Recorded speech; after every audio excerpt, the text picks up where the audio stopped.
गुरु जी की। The great prime minister of India. America में स्वागत पाकर अब एक छोटे से गांव गड़ा में आए हैं। ऐसे प्रधानमंत्री मिलना मुश्किल है जो गाय की बात करते, गंगा की बात करते तो गरीबों की भी बात करते हैं। ऐसे प्रधानमंत्री जी मिलना बहुत कठिन है जिनको जो दल से नहीं दिल से देश की सेवा करते हैं।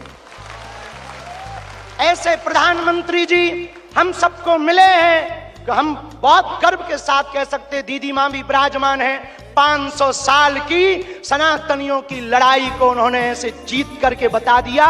लोग कहते थे परिंदा पर नहीं मारेगा, उन्होंने राम लला को भव्यता के साथ बैठा दिया।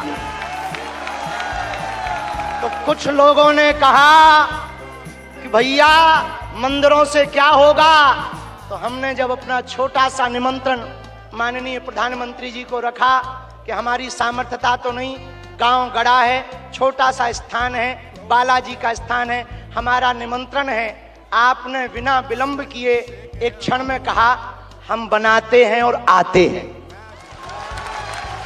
ये उदारता।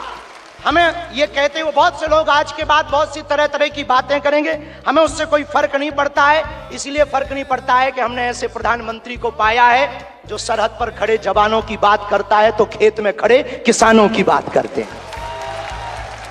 हमने ऐसे प्रधानमंत्री को पाए हैं हम सब ने जो संतों की भी चर्चा करते हैं, महंतों की भी चर्चा करते हैं, और ऐसे प्रधानमंत्री को हमने पाया है जिनका विजन और मिशन 2037 तक भारत को विकसित राष्ट्र के रूप में देखना चाहते हैं। आज एक नवाचार इस विकसित भारत में होने जा रहा। बुंदेलखंड की धरती से हमारे प्रियजनों, बागेश्वर धाम, पूरे भारत के लोगों, अभी तक अस्पतालों में मंदिर थे, अब मंदिर में अस्पताल होगा। और पूरे बुंदेलखंड के लिए ये सबसे बड़ा उपहार है, सबसे बड़ा वरदान है। आप जब से प्रधानमंत्री पद पर आसीन हुए श्री मोदी जी, तब से पाकिस्तान वाले भी कह रहे हैं कि हमें भी वापस मिला लो। ऐसी विकास की गति से भारत बढ़ रहा है, ऐसी गति से अपना देश चल रहा है। और एक बात बहुत हम विनम्रता पूर्वक आपको प्रार्थना करें, हमारे संत महात्मा विराजमान हैं, विदेशों से भी लोग यहाँ विराजमान हैं, एनआरआई सभी वर्गों के लोग हैं, यशस्वी माननीय मुख्यमंत्री जी हैं, हमारे क्षेत्रीय सांसद जी भी हैं। एक बात हम कह दें, विश्वामित्र का भारत विश्व मित्र की भूमिका निभा रहा है। कल तक जो पिछली पंक्तियों में भारत को खड़ा किया जाता था, आज रेड कारपेट बिछा करके पूरा विश्व स्वागत कर रहा हो। बुरा ना मानना, हम बात को विराम करने के पहले कह दें, यूक्रेन वाले प्रधानमंत्री जी की पुतिन से बात नहीं होती, पुतिन की ट्रंप से नहीं होती, लेकिन एक अपने प्रधानमंत्री जी हैं जो तीनों से कर लेते हैं। और अद्भुत ये देखना, ये विश्व मित्र भारत है हमारा, जो वर्तमान में विश्व मित्र की भूमिका निभा रहा। और अद्भुत देखना, गड़ा गांव बागेश्वर धाम सन्यासी बाबा की तपोभूमि पर आ गए तो भैया आपने अपने माननीय प्रधानमंत्री जी ने अपने विजन और मिशन से चांद पर भी तिरंगा फहरा दिया। अब हम माननीय प्रधानमंत्री जी को कहें, आप जहां आए हैं, एक समय ऐसा था कि हमारे यहाँ विधायक भी 5 साल में एक बार आते थे। अब आप आ गए हैं तो हमें लगता है हमारा बुंदेलखंड निश्चित रूप से आपको बहुत बहुत सब बधाई दे रहे हैं, आशीर्वाद दे रहे हैं, सब साधुवाद दे रहे हैं, सब आपके प्रति बहुत भाव प्रकट कर रहे हैं। अत्यधिक ना कहें, क्योंकि ज्यादा पूज्यपाद गुरुजी भी बैठे, ज्यादा कुछ बोल जाएंगे तो गड़बड़ हो जाएगा। लेकिन अंत में यही कहेंगे, आपका स्नेह जो बुंदेलखंड के प्रति है वो बना रहे, और हमारा बुंदेलखंड और हमारा देश आपके नेतृत्व में ऐसे ही दिशा और दशा सुधार करता हुआ विकसित राष्ट्रों में पहुंचे। हम साधु समाज और बुंदेलखंड वासी तो हम वो हैं कि राम जी को 14 साल का वनवास मिला था तो 12 साल यहीं रख लिया था चित्रकूट में। तो हम चाहेंगे कि आप ऐसे ही बार बार आते रहें। और पूरे बुंदेलखंड के लिए यह अस्पताल लगभग 2 से 3 वर्ष में पूर्ण करेंगे। सबके सहयोग से आप आ गए तो हो ही जाना है पूरा। और इसको मेडिकल कॉलेज बनाने का हमारा विचार है, और बालाजी पूर्ण करवाएंगे, सन्यासी बाबा का तप इसको पूर्ण करवाएंगे। अब अस्पतालों से कृपा भी मिलेगी, दवा भी मिलेगी, ज्ञान भी होगा तो विज्ञान भी होगा। और हम आपको निवेदन करें, अतिशयोक्ति हो जाए तो क्षमा करना, हमारे ब्याह में भले ही ना आप आइयो, पर उद्घाटन में अगर समय मिल जाए तो आप पहुंचे। माननीय प्रधानमंत्री जी अभी जब माताजी को मिल रहे थे तो हमारी माताजी से कह रहे थे हम तुम्हारी माताजी पर्ची खोल रहे हैं, और माताजी से बोले अब तुम्हारे मन में ये चल रहा है कि ब्याह हो जाए। उस वक्त तो हम नहीं कह पाए, तो हम कहेंगे हमारी बारात में आप भले ना।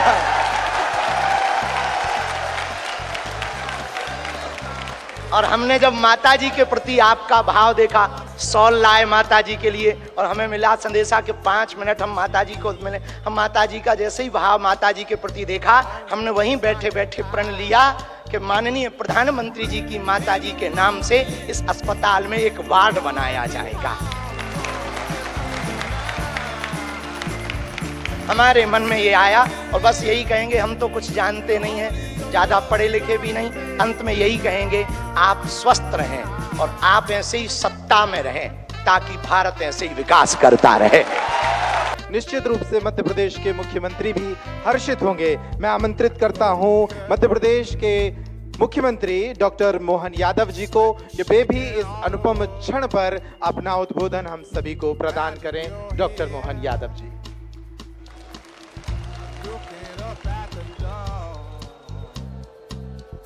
आज का दिन वास्तव में एक अलग प्रकार के आनंद का, उत्साह का, उमंग का, और खासकर बुंदेलखंड की धरती पर यशस्वी प्रधानमंत्री, मैं एक बार अपनी ओर से, सरकार की ओर से और आप सबकी ओर से आपका स्वागत करता हूं, अभिनंदन करता हूं। बोले बागेश्वर धाम की, महाराजा छत्रसाल की।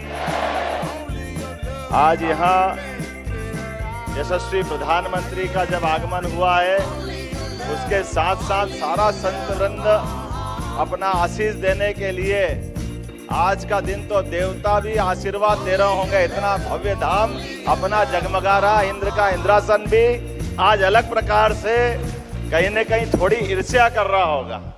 हमारे बीच परम पूज्य जगत गुरु साध्वी दीदी, चिदम्बरम महाराज साहब, सभी संत वृंद, हमारे माननीय अध्यक्ष जी, माननीय गवर्नर साहब, यशस्वी प्रधानमंत्री के साथ जब विराजमान है, मैं थोड़ी धृष्टता के साथ कह रहा हूं कि हमारे लिए वास्तव में ये बुंदेलखंड के प्रति पहली बार हो रहा है यशस्वी प्रधानमंत्री का इतना स्नेह कि हमारे लिए पहले यहाँ ये बुंदेलखंड की धरती यशस्वी प्रधानमंत्री के आने से केन बेतवा नदी के माध्यम से पूरे क्षेत्र के लिए जल की इतनी बड़ी सौगात दी, वाकई अद्भुत दी है।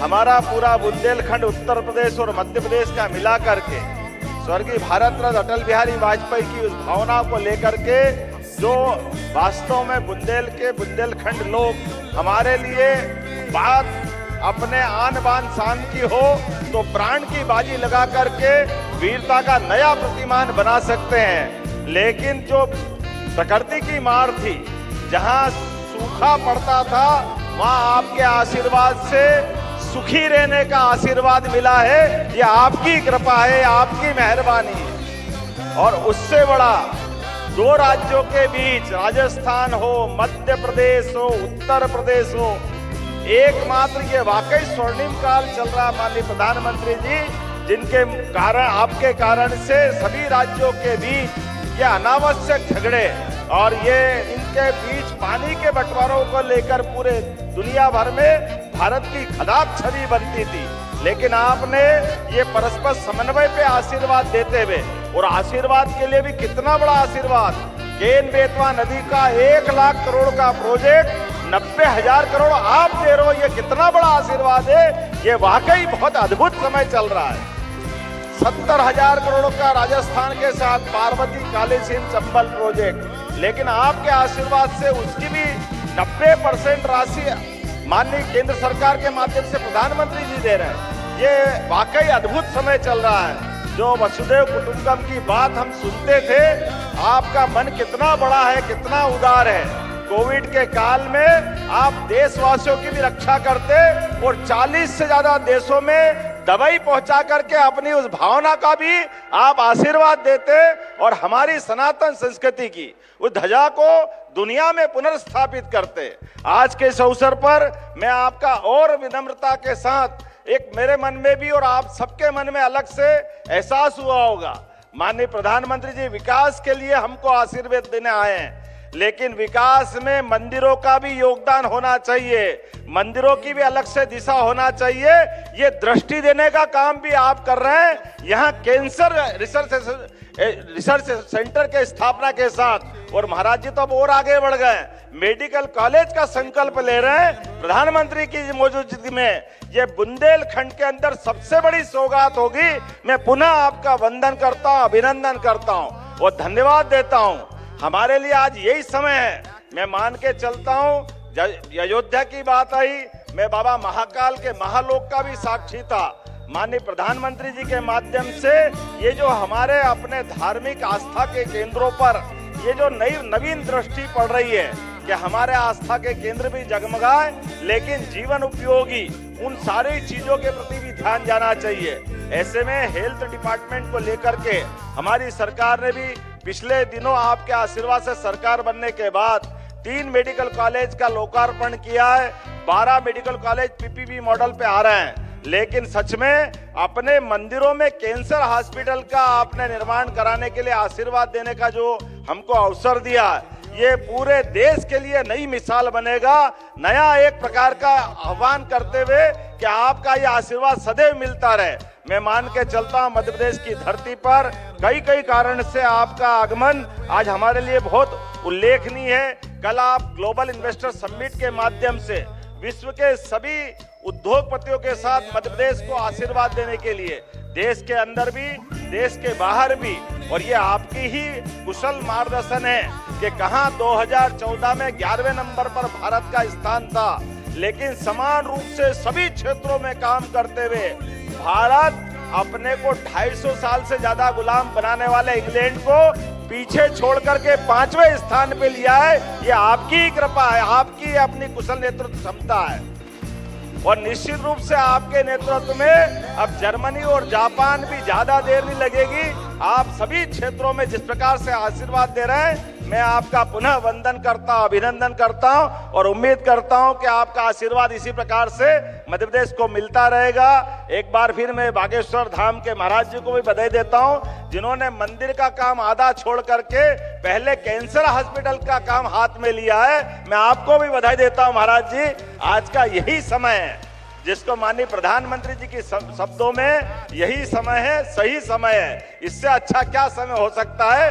नेक काम को तुरंत करते हुए जो आपने अद्भुत एक नया संकल्प लिया है, हम सब आपके उस संकल्प के साथ रहेंगे। मैं पुनः महाराज जी का भी अभिनंदन करता हूं, जगत गुरु जी का भी प्रणाम करता हूं, सारे संत वृंद का प्रणाम करते हुए यशस्वी प्रधानमंत्री को पुनः धन्यवाद देता हूं। आपका ऐसा स्नेह मिलता रहे ताकि प्रगति के काम समान रूप से ऐसे हम चलाते रहें। बोलिए बागेश्वर धाम की।